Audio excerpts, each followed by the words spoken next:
지금 아는 분이 있는데 암이 걸렸어요. 폐암이. 근데 그걸 본인한테 얘기해줘야 되느냐 말아야 되느냐. 나이가 80세시니까 굳이 그걸 알려야 되겠느냐. 알려주면은 내가 암이다, 죽는다. 그러면 오히려 죽음의 공포가 더 본인을 괴롭힐 것이 아니냐. 그렇겠죠. 근데 자연적으로 그냥 하다가 가면은 고통 없이 그냥 가지 않겠느냐. 이게 사실은 그래서 안락사를 시켜야 되느냐 안 해야 되느냐 뭐 이런 문제가 자꾸 대두되는 거예요.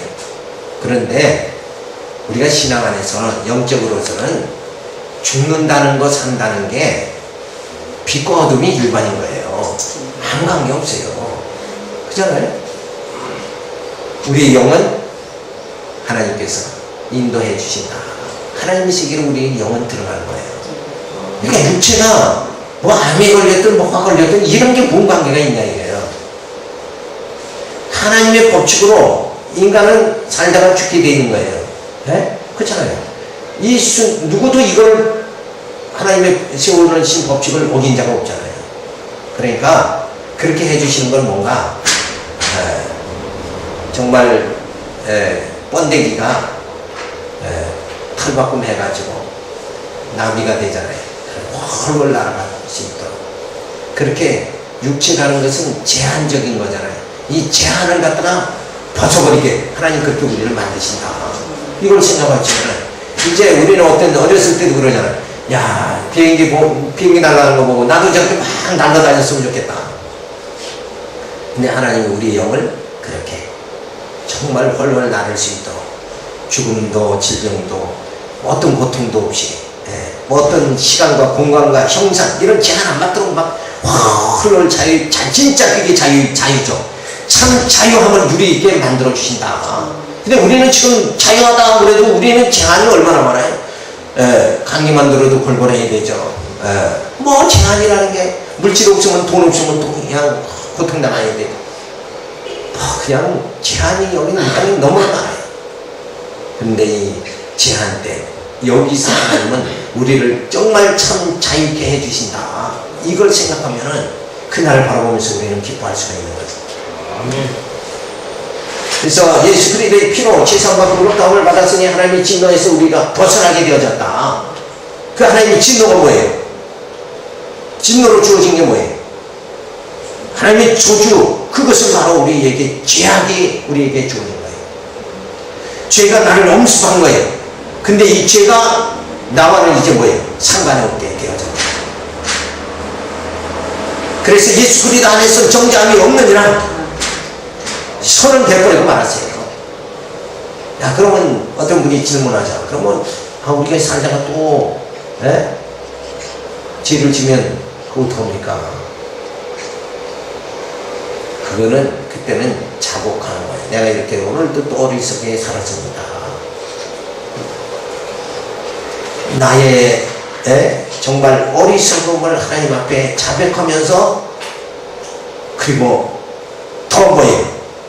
하나님 앞에 바르게 우리가 살아갈 수 있도록 내가 욕심을 부렸으면 이제 욕심을 버리고 내가 하나님 앞에 정말 주의 선한 일에 내가 온 힘을 다 기울이겠습니다.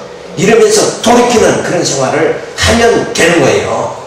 근데 예수를 영접하지 않는 자는 뭐예요? 아무리 자기가 뭔 생활을 하더라도 결국 그 죄에서 벗어나지 못한 거예요. 그 저주에서 벗어나지 못했기 때문에 저에게는 사망이 주어지는 거예요. 그러니까 완전히 하나님의 저주에서 우리는 완전히 벗어났다. 그래서 우리는 또 실수해도 뭐예요? 그거는 하나님이 우리에게는 정죄를 안 해요. 죄값을 묻지 않겠다 했어요. 그러니까 그냥 자복하고 내가 이렇게 또 어리석게 생활했습니다. 내가 욕심에 또 사로잡혔습니다. 그리고 진리의 세계로 우리가 자꾸 들어가면 된다.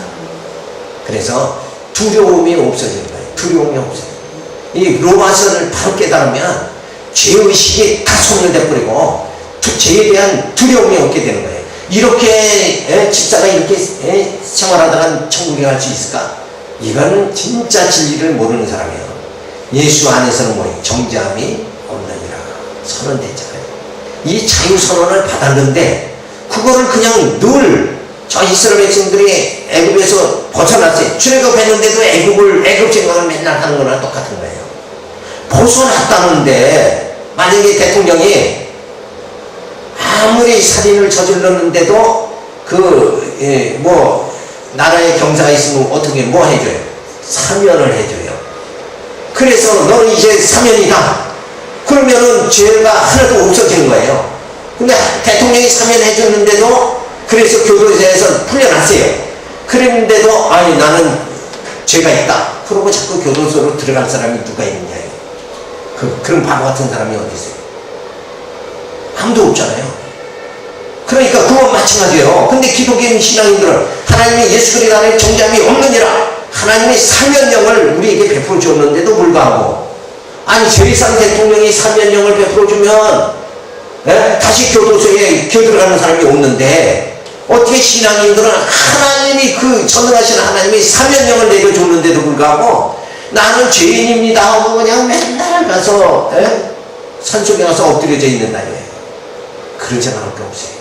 거기 가서 엎드리느니 어떻게 해요? 내가 이 복음을 위해서 어떻게 해? 주님이 주신 사명이 뭐예요? 땅끝까지 복음 전하라고 했으니까 전하는 사명을 해야지. 왜 죄는 다 사면령을 내려줬는데 그 죄를 여전히 끄집어 자꾸 그냥 맨날 목포 하나 가지고 그냥 산속에 가서 그렇게 생활하느냐 이거예요. 그럴 필요 전혀 없어요. 우리는 죄에 대해서는 뭐예요? 담대해야 된다. 다 해결해 주세요.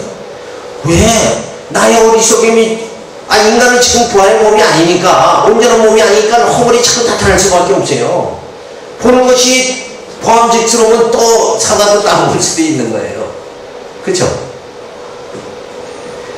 그런데 하나님이 우리의 죄를 사해 주셨다. 성경은 그거를 말해주는데 그러기 위해서 예수님이 오셔가지고 십자가에 죽으셨다 이거예요. 예수님이 죽으셨는데도 여전히 우리는 죄를 붙잡고 산다 이거예요. 그럴 필요 전혀 없어요. 그래서 우리는 이제는 자유로운 거예요.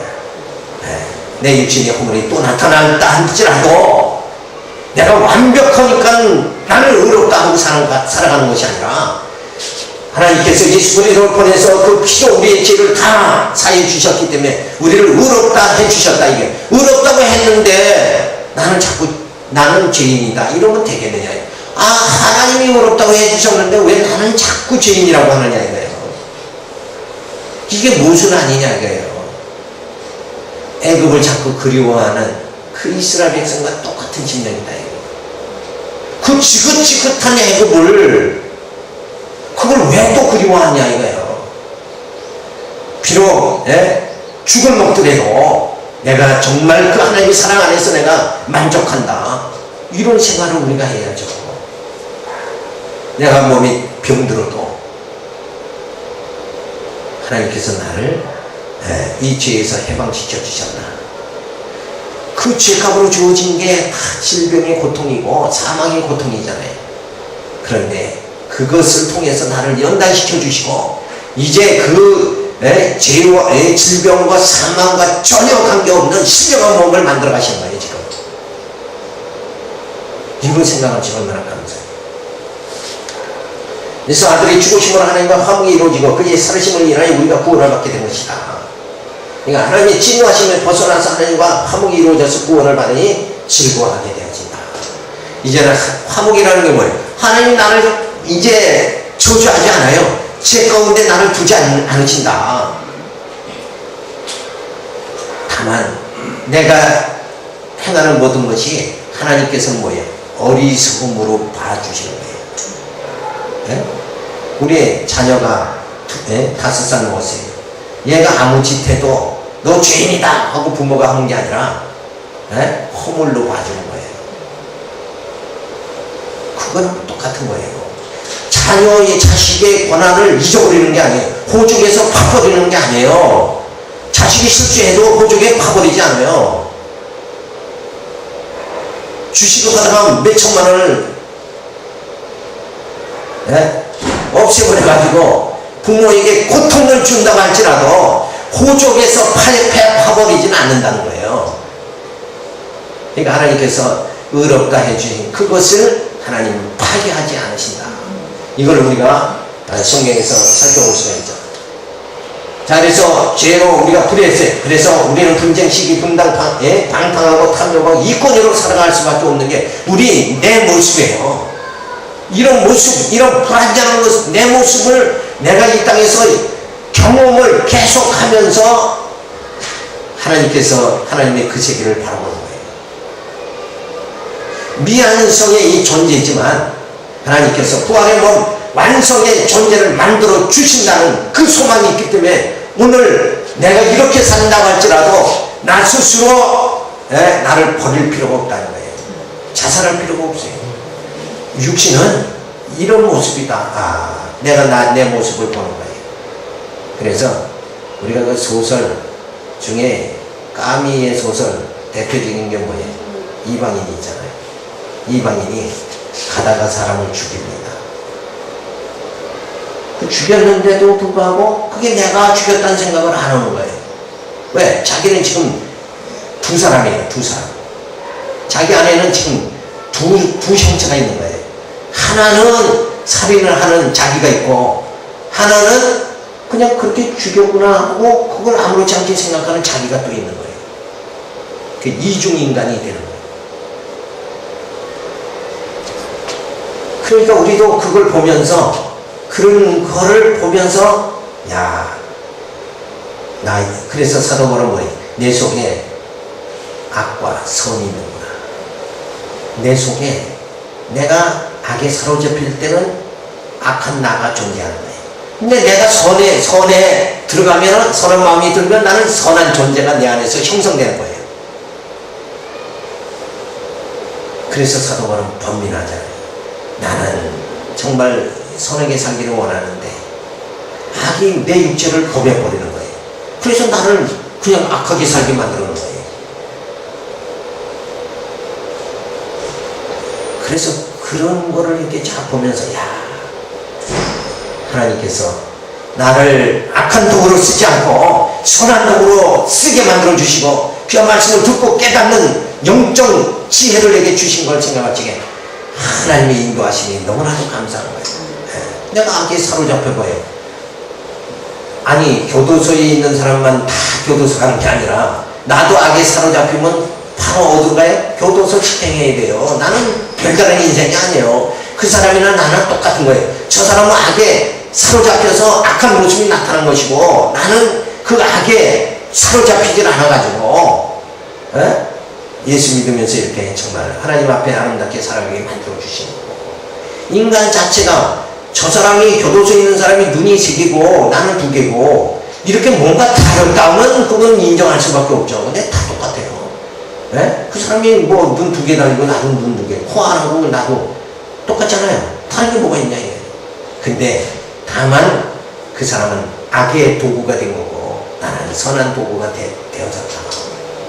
저는 천한 그릇으로 쓰임받고 나는 귀한 그릇으로 하나님이 쓰임받게 이렇게 만들어 주셨다. 이 차이뿐이라는 거예요. 그러니까 감사하죠. 그렇게 나를 붙잡아 주시는 하나님이 얼마나 감사하냐는 거예요. 그래서 전에는 이렇게 우리가 살았는데 예수 그리스도 보내주셔서 십자가의 보혈의 피로 나를 의롭다게 해주셨다. 이제는 어둠에 이끌린 자가 아니라 이제 빛 가운데 거하는 자가 되게 만들어 주셨다. 그래서 이 진노하심에서 우리가 벗어나서 화목하게 되어졌다. 이 화목이라는 건 말은 뭐예요? 하나님의 저주가 내게서는 주어지지 않게 되어졌다.